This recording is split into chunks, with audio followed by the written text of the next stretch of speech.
I've been an insurance broker now for 20 plus years. I own my own company, and frankly, I'm good at what I do. I understand insurance better than I ever wanted to. And I work a lot with employees doing employee benefits. One of the most common questions when I do the enrollment meeting, or one of the things I always make sure to talk about, is just some of the very fundamental differences. What is an HMO and what is a PPO? And it's so easy as an insurance broker to go in and start using jargon and to forget that the average person doesn't really understand what the difference is. And they're not willing to raise their hand in a meeting because they think everyone else knows. So I always like to talk about this. An HMO is a health maintenance organization. I'm not going to get into the mechanics of how it works behind the scenes. That's not what's important here. The way it works, you choose a doctor, and you go to that doctor for everything. Now, there's two exceptions to the for everything rule. One is if it's an emergency. If you live in Los Angeles and you're skiing in Utah and you break your leg, you don't have to go back to Los Angeles to work on your leg. That's an emergency. You can always go to an urgent care clinic, a hospital, if you feel your life or your health are in danger. If you're broken, if you're bleeding, if you think something's bad, go, even if you're not nowhere near your normal doctor. So that's exception number one, the emergency. And the second exception, where you can go straight to another doctor that's not your primary doctor, is for women, OBGYN. As long as the OBGYN you go to is in the same medical group that your main doctor is, go straight to the OBGYN. But other than those two things, you always want to start your care at your main doctor. They'll refer you to specialists if you need it, and they maintain your medical records and they get everything approved, but you always go to your primary doctor. A PPO is truly a list of doctors. Every doctor in the world is either on the list or not on the list. If you go to a doctor on the list, you have good insurance. If you go to a doctor who's not on the list, you still have insurance. It's just less insurance. So where do you want to go? Go there. If you go to somebody who takes it, say you're with Anthem, go to a doctor who takes Anthem, you have really good coverage. Go to a doctor who doesn't take Anthem, you still have coverage, just less. The question I get all the time is, what's the right plan for everyone? There's no such thing as a right plan for everyone. That's why we have these alternatives. The plus of the HMO is when you use it, when you're sick, if you're in the hospital, that treatment will tend to be less expensive. You'll pay less out of pocket with an HMO than you will with a PPO. With a PPO, you're going to have a deductible where you may pay the first $1,000 or $2,000 a year, a higher percentage. So you have more out-of-pocket expenses when you're sick, when you're using insurance with a PPO. HMO is cheaper.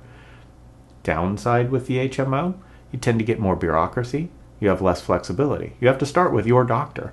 If your doctor says, take 2 aspirin and call me in the morning, you can't then go easily to another doctor. I mean, some plans do let you, but most don't.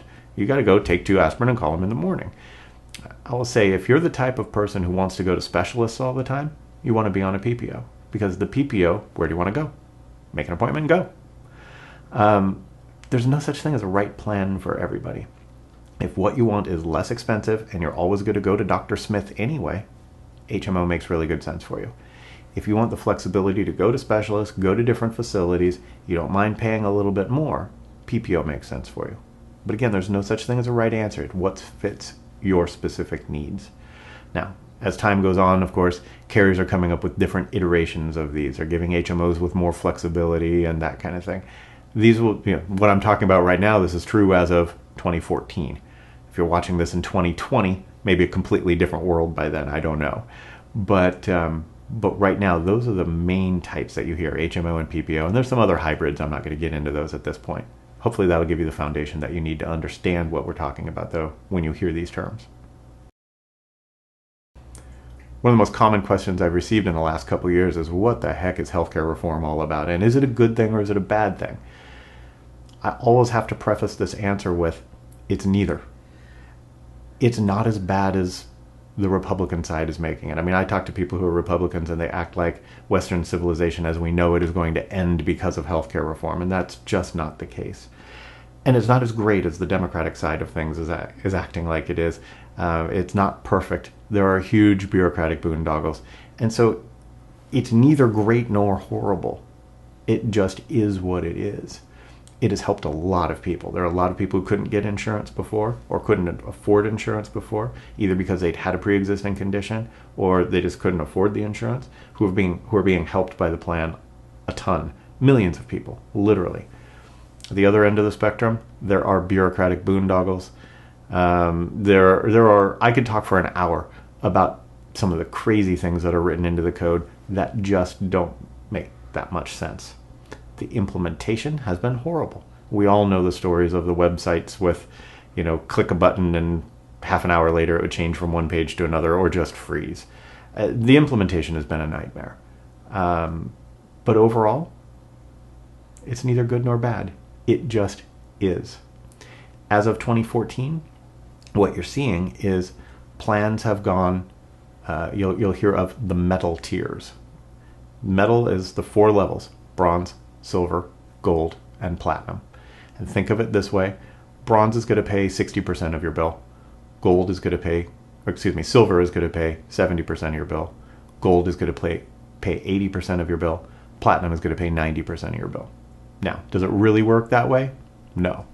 What they've kind of done is said, let's take 1,000 people, put them in a pool, and blend it all together, and then it'll average out to that. But you may have a bronze plan and have a huge medical expense and have your insurance, even though you have bronze, which technically pays 60%, if you go way over the maximum, it's going to pay 98% of your expense if you have $1 million expense.